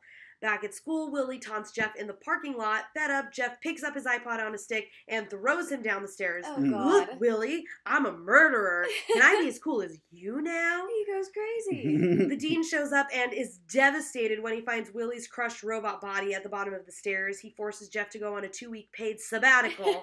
He's banned from the campus for destroying his device and his heart. Mhm. Oh, man. Later on, the group meets at the bar where Britta works. Annie confronts Britta and she folds and basically wants her help. Yep. She begs Annie for her help with Abed's never-ending movie production. All hail Annie. Mhm. They moved, basically, they're meeting there since Jeff was banned from campus, but also because the dean is using the study room for a ceremony to make Willie a professor. Oh my god. Why? Jeff is mad because he knows Willie is playing the dean and he can't see it. Britta points out that usually Jeff is the one manipulating the dean. Hmm. Jeff admits he lies for personal gain, but he would never emotionally use him or hurt him. The group encourages Jeff to go to him, Mhm. but they have to come up with a plan to get him onto campus, which Elroy figures out. Murderers can get on campus. Yeah. Back at the apartment, Annie gives Britta the magic bullet to put Abed's movie to rest. My script is misleading. It's impossible to party like there's no tomorrow. She tells Abed he's filming a stupid movie, and he finally wraps filming. Hmm. Annie's there for Britta, since Abed is obviously livid with her, and she explains he'll eventually get over it, and she can adapt or slowly lose her mind. Yes. But Annie has her back, and she does the girls. And they have like a little like TV sequence thing, like female friends, Yeah. Tuesdays at 7. Back at Greendale, the ceremony is in full swing, and security guards are monitoring the door to make sure Jeff doesn't crash it. Elroy makes his own telepresence robot with a tablet attached to a broom, and of course they let him ride into the ceremony because he's black. Yeah, Yes. they check the They list make a for joke him. about that. Yeah, when the white inmate had to give his whole prisoner ID number, he was like, "Oh, have a nice day, sir." Yeah. To Elroy. Jeff stops the ceremony in the middle of it and explains to the dean that he actually likes his job. He feels kind of guilty when he pretends to be sick. He tries to steal as little as possible. Yes, just the essentials. And so once a roll of carpet and a TV projector. Something like that. But he doesn't lead on the dean, and he never will. He describes himself as a gorgeous face that works for you and considers you a friend. Too much. Obviously, God, it's so beautiful. We learn Willie was wrongfully convicted and not actually a murderer, and the dean feels betrayed. When Jeff calls out Willie, how the mighty have fallen, the dean lets them fight it out, community college rules. Yes. They battle it out, and Jeff even rips off his shirt in rage. Yeah. Willie knocks Jeff down, but before he can lose, the dean shuts off Willie's screen, Yep. takes Jeff's broom away honeymoon style. Yep. They walk out of the Very study room. nice, yeah. Very nice. And our end credit scene is the committee has a meeting basically using their telepresence robots. Mm. The convict rehab program has been aborted, and they've lost the money. The prison is selling the units at a discounted cost, so Frankie thought they should try them out. Why not? The dean says he has a bad connection, and he goes and joins Jeff in his office. Yes. But we see a janitor show up on the dean's screen, so his is obviously working just fine. Someone is throwing rocks at Elroy's house. Britta is using shitty Wi-Fi at a coffee shop where she refuses to buy anything and ends up getting arrested. Yeah. Chang is in front of a tile background, and Jeff figures out he's likely dumping because he always says he Jesus. takes a shit in somebody's house but Yeah. won't say who. And Abed says they have the same tile in their bathroom. Mm. Chang dumps and dashes, and Annie runs after him in disgust. Ew. Frankie gives up on the iPad idea, and Abed overrides the iPads with his face. Eradicate, Yes, and takes them all eradicate. over. Takes them all over, and the janitor in the dean's office goes along with it. Oh, yeah. And yeah. that is episode 5. Oh, Yep. hilarious. This is a great Jeff one this season. It is a really good Jeff one because it's obviously him being confronted with his jealousy. He's like, yeah, but I'm different. Like, yeah, Yeah. I'm a smooth talking, sweet blah blah blah, but Mhm. like I'm better, and I like that he has to confront the fact that the thing that makes him better is that he cares. Exactly, and he Mhm. has to actually say that To the the dean dean. for He- once. Exactly, and it's obviously a relationship that's been built 6 seasons long. I don't think we talked about it enough in the gay dean episode, but obviously when Jeff pulls Frankie and Jeff in to talk about whether he should go through the whole gay dean thing, Oh, right. these are his most trusted confidants. They're also the most Absolutely. adult of the whole group, but this establishes this kind of like adult Like, friendship where we yeah. can actually talk about like things that have real stakes. Absolutely. Yeah. There's that closeness there. Yeah. Exactly. So I think that explains why in this episode he's actually feeling a little betrayed because he's like, oh, that's like actually my friend. Yeah. And like it's one thing when I use my friend because I'm doing things for myself, but I'm actually never going to hurt them. Yeah. But when it's this- someone else. When it's someone else and I know that like they could actually hurt somebody who's fragile and that I care about, like Mhm. I guess I do care because it makes me feel some sort of way. Yeah. Yeah. He's confronted with having a heart again, which I really like because I think Jeff that's Winger. that's one thing that really lasts all the way through the rest of the season Oh, yeah. into the very, very end. You know, it's Yes, like absolutely. that's the biggest thing that has changed about Jeff is he does have a heart now, and I think season 6 is how he learns to express that Yep. to people. and tell the people that he cares about them for Mhm. sure. And then you actually get to see the dynamic with Britta living with Annie and Abed, and yes, how Annie and Britta can definitely clash because those two haven't always gotten along. yeah, exactly. And if anything, they are polar opposite when it comes to types of women, Oh, right? yeah. Oh yeah. 1,000%. It's several times throughout the series where that those ideas have like clashed against each other, and like Annie's made comments about Britta, and Britta's made pay your rent. Yeah. It's obvious your parents smoked a lot of marijuana. Yeah. You By don't your respond name. to anything correctly. Thank you. Like Yeah. they've always kind of been butting heads, and before it was kind of because of the whole Jeff thing, and now it's because you're right. They're just two They're polar strong, opposite, women. strong women, yeah. personalities. Yes. And I appreciate that. I appreciate showing different kinds of women. I think Ashley and I are a perfect representation of like a Britta and an Annie, and Definitely. we're best friends. But it shows that like when they're first living together, and it's like Britta not seeing the error in her ways and stuff like that. It's a learning experience for her, and then I like that Annie has this chance to be a little bit more grown up version of herself and like help the people that need her, you know. Yep, it's and like put those boundaries in place. Yeah, because Britta may have all the life experience in the world, but like doesn't know how to be an adult. No, and Annie does. So I appreciate that, and it's obviously just really fun to watch that all unfold because Britta totally gets what she deserves. Oh, absolutely. For trying to undermine Annie. Yeah, exactly. That's one thing I really like is like, Annie's like, please, I'm the fucking adult. Are you here. kidding me? Exactly. Also, we haven't talked about it yet, but like Annie has made a switch to pants. In this, and like, was it all last season too that she's in pants? I think last season was maybe the start, but this season definitely. She's fully in her pants, Yeah. and I love it because I feel like Power it's a little move. bit of it is a power move. I feel like it's a metaphor for her, like, taking responsibility over her own life, and she's wearing the pants in that apartment, and Abed needs that, and he's very distant from all of the very, like, housey things that have to happen. So it totally makes sense that, like, Britt is trying to, like, clash with authority just like she would with her parents. Oh my god, that's so true. I really appreciate that, and Annie's obviously the authority figure because she's the only one who has any fucking structure. Yeah. So, I appreciate that episode. Yeah, that's awesome. All right, this is one of the ones I've been the most excited to talk about. Hilarious. One of my all-time favorite episodes. I feel like we can. It's a bottle episode type feeling almost, or not bottle episode, but in that all these secrets are getting brought up, all this stuff is getting brought up again, and how they affect stirs each other. the shit pot, right? And it's a dynamic we've explored with this group a few times before. So, episode 6, basic email security. The dean is having problems with his computer. Computer, no word. Yeah. He asks for Elroy's help, and Elroy discovers that the school has been hacked and learns the hackers want the dean to cancel an upcoming comedy show by an offensive comedian, and if they don't, all of their emails will be hacked. And when he clicks this link, all of the lunch ladies' emails for the school are hacked. Right. I want to pause shortly because we get a flash of the screen as some of the lunch ladies' emails are downloading in, and they are fucking great. And some of them are worth mentioning. So Magnitude sends her an email with the subject pop pop. Yeah. Sadly, and most importantly, in the screen is the explanation to what happened to Buzz Hickey from last season. Yes. So he wasn't there this season. We weren't sure why. We didn't have a definitive answer until we watched this episode for probably like the 5th or 6th time. Exactly. But one of the emails is from the dean, and the subject is Buzz Hickey Memorial Services. Nice. Oh. Yeah. Unfortunately, Hickey died between the seasons, apparently. This is the canon explanation for his absence. Yeah. Unfortunately, but it happened. Yeah. It was tied up loose end. That's why Hickey isn't there. Yeah. It lets everyone know. And I'm sure the actor who played Hickey was probably doing a bunch of other stuff, so it makes sense. And it gives us room for Elroy. Oh, yeah. But it is sad. A welcome addition. Yeah, exactly. Also, Vicky sends the lunch lady an email with the subject, "Your daughter misses you." Oh, so I'm assuming that means Vicky's her daughter? Yeah. Well, we don't know, you know. Maybe? It could be, right? Oh yeah, God. But then literally, what about, "Your daughter misses you"? Yikes.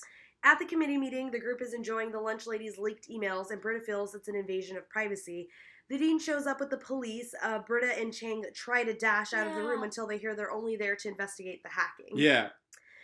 This is the same cop we got during the conspiracy theories episode with the prop guns, as well as when Annie pretends her apartment got broken into. Yep. He comments that he sees some familiar faces, but everyone continues to act like they don't know him. Rude. And he, like, addresses it. Annie asks, what have you boys got so far? He immediately responds, "Don't call us boys." Yeah. But they're not sure what laws have been broken, but he and his actual child police partner are on the case. And it really is just a child in a police uniform. Yeah. It's cute, but not helpful. Officer Warburton wants McDonald's. So they found a message posted online where the hackers demand Greendale cancel its upcoming comedy show by the racist comedian Gupta whom the dean didn't know was racist. Look at his name. And only booked him because he was so cheap. If they don't cancel it, everyone on the activities committee will have their emails leaked, and that is obviously the Save Greendale. Yes. Yep. Which Jeff realizes. And he's devastated. The dean is ready to cancel the show, but Britta encourages them to protest this demand in the interest of protecting freedom of speech. Oh, yeah. She volunteers to let the hackers leak her emails, and the rest of the group joins in. But the dean is only supporting them in spirit. Yeah. I'm with you in in spirit. And I will have always been with you in private, but not if anybody asks me. Yeah. The group holds a press conference where they announce the show will go on as scheduled, and they encourage anyone who believes in free speech to attend. Which is funny because Britta says she was planning on protesting to have the comedian banned from all college campuses across the country. I like, know. she doesn't get the irony of absolutely everything she fucking does. Absurd. It shows how little Britta understands about her own activism. At the end of the conference, Frankie makes everyone promise no peeking at the leaking. Right. Jeff thinks he's above getting hacked, but Elroy alerts him that since he's opened emails on his Greendale computer and looked at boobies once, they've got everything. And Jeff is scared. One of my favorite things is when Elroy says, "It's Vietnam now, baby." Oh, yeah. It's Vietnam. and like laughs maniacally as he leaves. The next day, Britta arrives at school and everyone is reading the group's emails. Britta, Frankie, and Jeff meet Annie in the cafeteria to set up for the show, and tensions are palpable. They can be cut with a knife. Oh, yeah. It's bad. Abed shows up happy drinking a juice box, as he's the only one who hasn't looked at the emails. As they're setting up chairs, Jeff is the first one to throw one and says, "Something was wrong with that one." Bad chair. Which is... I love that. The delivery is so Oh good. my god, with his just stoic Yep. face. Elroy shows up wearing a shirt that says 2015 on it. "How's everybody doing?" I asked a damn question immediately after. When Abed asks about his new look, Elroy admits he didn't want his outfits to not be up to par with everyone else's, so he wore an up-to-the-minute shirt. Nice. At first, they try to deny looking at the emails, but Chang bursts in and announces he read all your crap, Yeah. admitting he read all the emails and everything that people said, and calls the group the worst people in the world. Before he can point and call Elroy mean, he snaps back and says he will bite his finger off and eat it. Yeah. So he can't type any more insults about his house guest era Sinbad wardrobe. So then this is basically what This opens the starts it, can of yeah. worms, right? Everyone goes off. Annie confronts the group over having her blood tested for amphetamines, which Jeff defends because she was extra jumpy last spring. Yeah. And she says, "I don't think I was jumpy enough if my friends can steal my blood." Britta tries to convince everyone to be cool so the hackers don't win, but they try to set up, but when Frankie agrees to open a box office, she calls out the group over their betting pool on her sexuality. Yeah. Jeff is mad because they kept that among friends, but she reported him to Human Resources as a functional alcoholic. Yikes. Frankie complains about how judgmental the group is. Chang calls her out for all of the things she wrote in her long, melodramatic emails to her sister, who never responds. Take a hint. To which Frankie announces she's dead. She writes her as a journaling device, "You wretched, invasive little gremlin!" Oh, It's man. my favorite. It is so good. The first time I saw that, I literally broke out into tears laughing.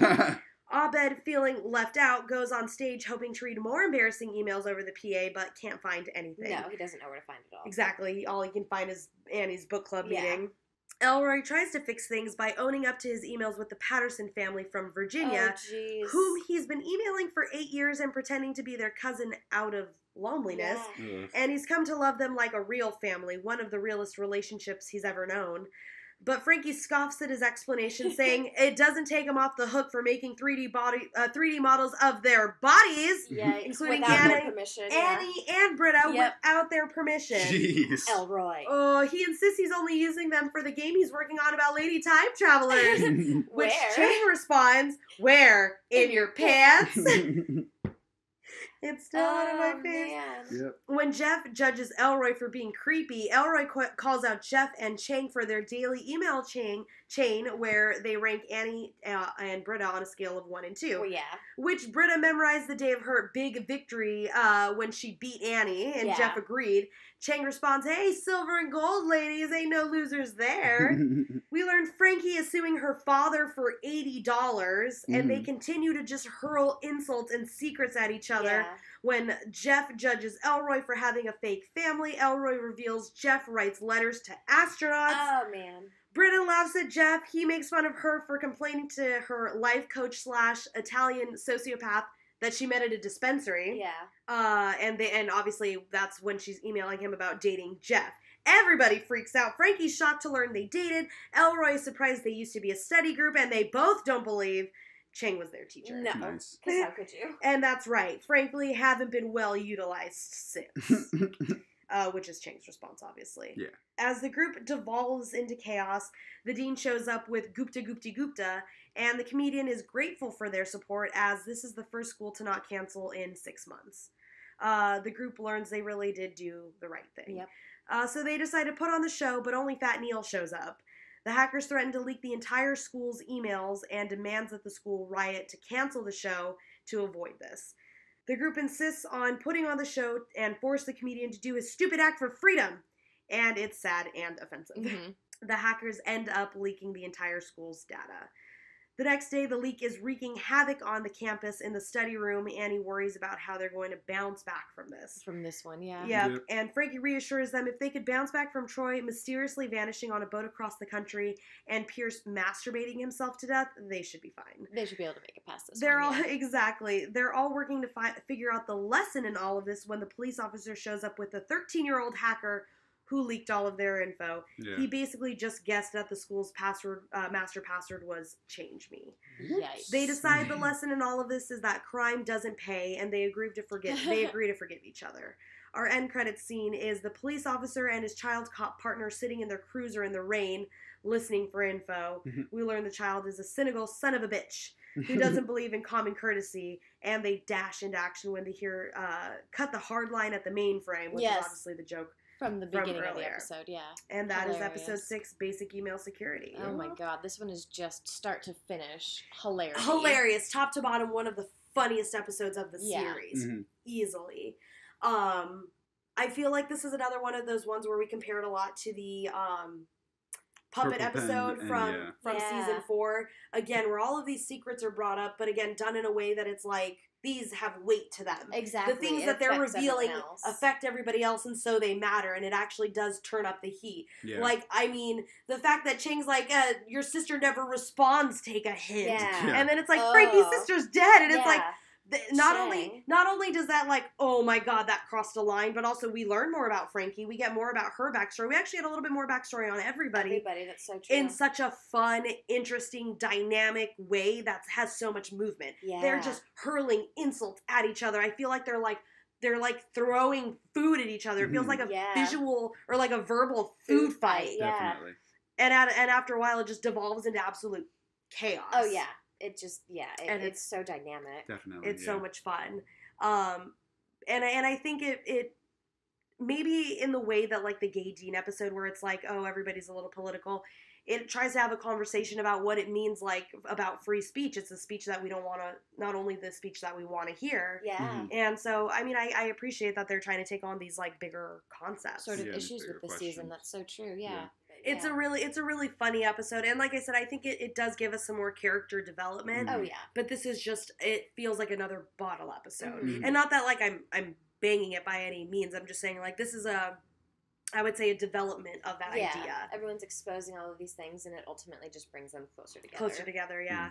And because they understand that they did kind of do the right thing, you know? Crime doesn't pay. Crime doesn't pay. And that it was worth it for them to give up their information for the greater good, you know? And at the end they all do just, they're going to keep chugging along. That's what the show is about. That's what life is about. Yeah. And so I really appreciated that it was like, yeah, the whole school's in chaos, but like, we're going to bounce back. Yep, because we We always do. Aw. Jinx. All right, and I feel like that's a perfect time to move on to episode 7. We're now halfway through advanced safety feature. Yeah. Alrighty, so during a committee meeting, Frankie shares that campuses around the country have seen a dramatic rise in guerrilla marketing. I'm going to go ahead and start off by saying this is also one of my favorite episodes. Yeah. We'll learn why shortly. One thing I do like is Abba says, why do gorillas need marketing? They're amazing. So we get a good Troy joke there. I feel like we insert some of the Troy jokes that we would have gotten from his character in other places through other characters. Yeah. Jeff reminds him it's gorilla with a U.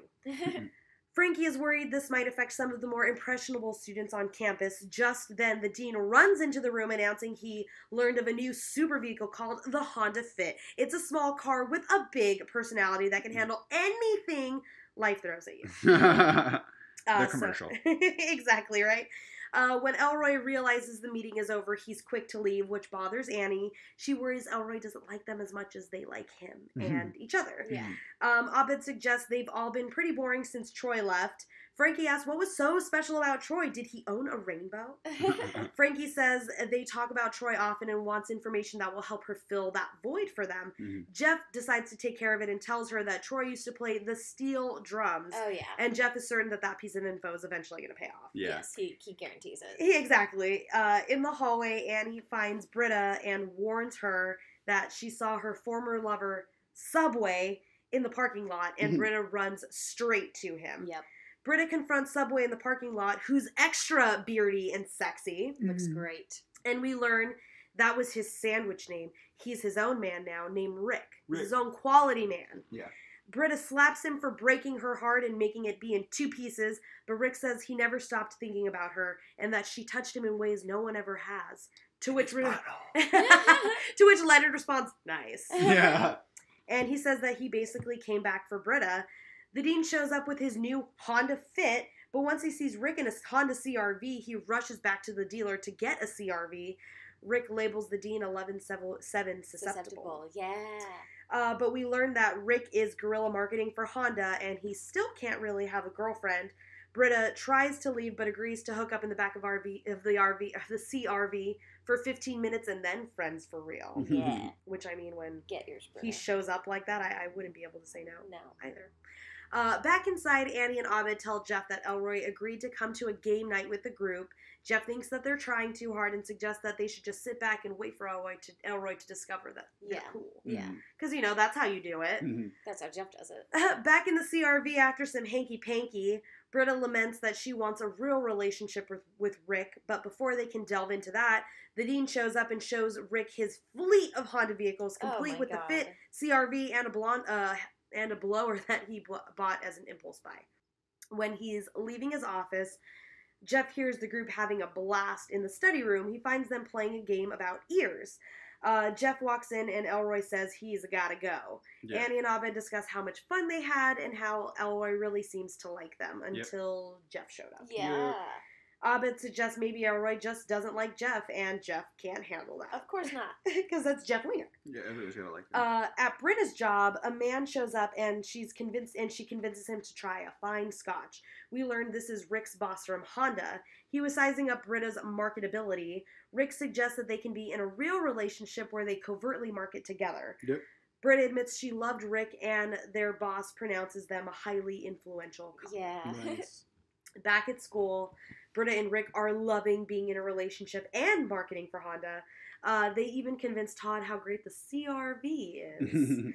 The group watched Britta in love, and when Jeff shows up to eat with them, Elroy leaves for class. Jeff is jealous of their inside jokes, and Annie and Abed and Chang suggest that if he wants Elroy to like him, maybe he should put himself out there. But instead, Jeff fixates on the Natalie is freezing CD they gave Elroy and storms off. Yeah. Natalie is freezing, Natalie is freezing, Natalie is freezing. In the Dean's office, Frankie finds the Dean went on a Honda bender and bought all of the Honda products.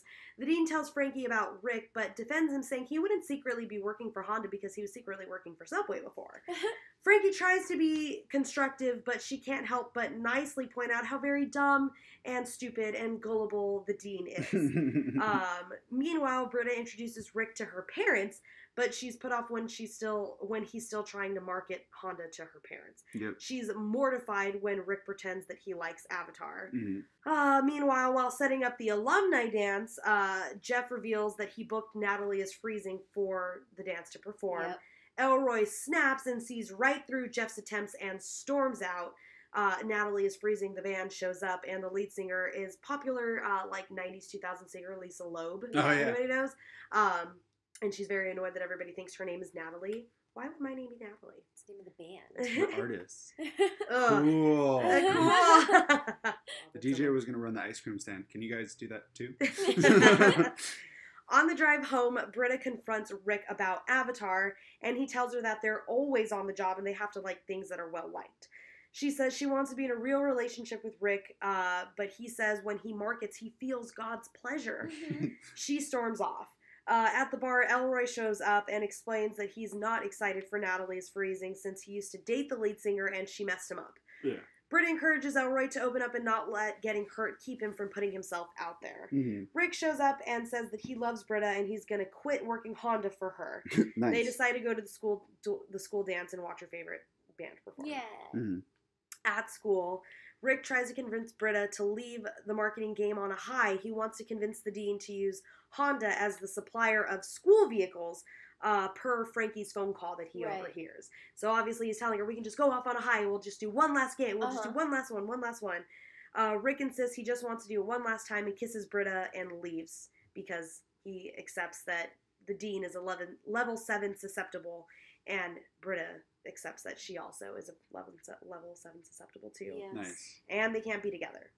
Meanwhile, Elroy confronts the singer of Natalie is freezing. He says that she made him want her, then broke up with him for sport.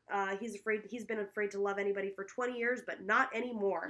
He admits he still loves her, but won't keep hurting others because she hurt him. As he leaves, Jeff admits to Elroy he likes him and wants Elroy to like him back. Elroy hugs him and tells Jeff he's a good guy and they're going to be friends. And just tries to act nonchalant. Yeah, he doesn't really care. Yeah. Later, Britta finds the dean, Frankie, and campus security with Rick. He's being escorted from campus, and Britta admits to Frankie that she knew Rick represented something that she wanted to buy. Yep. Rick's boss shows up and assures her he will be fine, but can never return to the school. Yikes. In the end, Britta returns to her friends who are enjoying the dance. The band plays their big hit, the one that we heard in Elroy's RV earlier this season, Pillar of Garbage, which even Frankie knows. I mean, not Frankie, Vicky. Yeah. She shouts, Pillar of Garbage! Yeah, I love it. And when the song hits the chorus, the curtains open to reveal Frankie playing the steel drums. Love it. Which is obviously a throwback to Jeff's info from earlier, which is just so fantastic. It's hilarious. After the show, Elroy and Jeff share a drink at the bar. Britta is obviously missing Rick, and Rick is driving away in his Honda CR-V as teardrops fall on his Honda steering wheel. Oh, yeah. Beautiful. Our end credit scene is Britta at her parents' house playing The Ears Have It, the game from earlier. God, yeah. She's annoyed with how bad they are at it. Her dad asks about Rick, and she's offended since she came over here to get over Rick. Then her parents obviously crush it at the game because they know everything about each other. And they're like too good at it. Britta storms out angrily and her mom says, I think we did something wrong, George. And he responds, I know we did, Deb. Hardcore. Ooh, burn. Yikes. And that is the end of episode 7. I love it. Yeah. I love that Frankie's whole mission was to come to Greendale and make it better, and that's what she's doing. Like in every way she can. Yeah. And that's the thing, and she's putting in every effort that she can, and like that's just her role, and it's perfect for it. One thing I definitely want to talk about is like the return of Honda, the return of Rick from Subway, the growth of that story, the development of it. Like it's so high concept. Yeah, and it evolved from the first idea. Where it's just like, this stuff is still happening, except now it's way more covert. It's so covert. I think it calls out. We're not going to say I'm marketing. Subway. It talks about influencer culture. Yeah. And it really I really, really love that. It's so self-aware. Mm-hmm. And one thing I really appreciate, and Stone and I have talked about it quite a bit just among ourselves, is like, yeah, this is a funny episode and it talks about guerrilla marketing. And I'm like, but was this guerrilla marketing for Honda in the guise of a show talking about guerrilla marketing? It's and then satirical, but the guys at Honda are just like, because here's our thing. Yeah, exactly. Any fucking time, I think we all relate to it, any fucking time I see a goddamn CRV on the fucking roadway, I think of CRV. Yeah, absolutely. And then I'm like, ha ha ha ha ha, but then also CRV, I see it, I hear it, I think about it, I think he's a quality, reliable man, like Honda products, and it's just, I really like that it begs that question. It's so self-aware that you almost have to question, is this in itself marketing for Honda? They didn't it's not like they didn't gain from this, you know, and it's not like people weren't inadvertently thinking more about Honda after watching this episode. Like, my thing is, I never gave a shit about Hondas before, but now you best believe every fucking Honda I see, I notice. it. Yeah. Exactly. That's so true.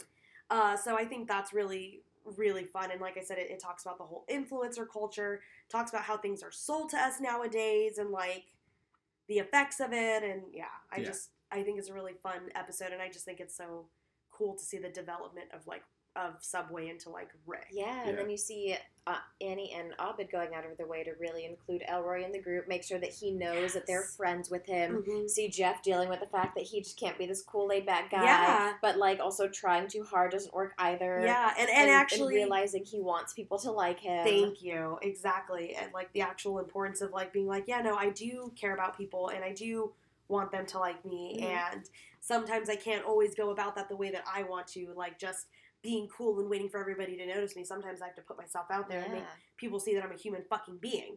Yeah, exactly. Winger. I really appreciated that, because I think Jeff still tries to go about things his way, and sometimes he has to compromise, and it's these outsiders that make him do it, and I appreciate it. The Frankies and the Elroys and stuff, you know? Well, I guess that's episode 7, so this will wrap up part 1. Yeah. Come back in a few for part 2. Oh, I rhymed. Oh, very nice. We'll be back to talk about everything that gets wrapped up in season 6 and the whole series. The rest of the series of Community, so stay tuned for part 2. BRB.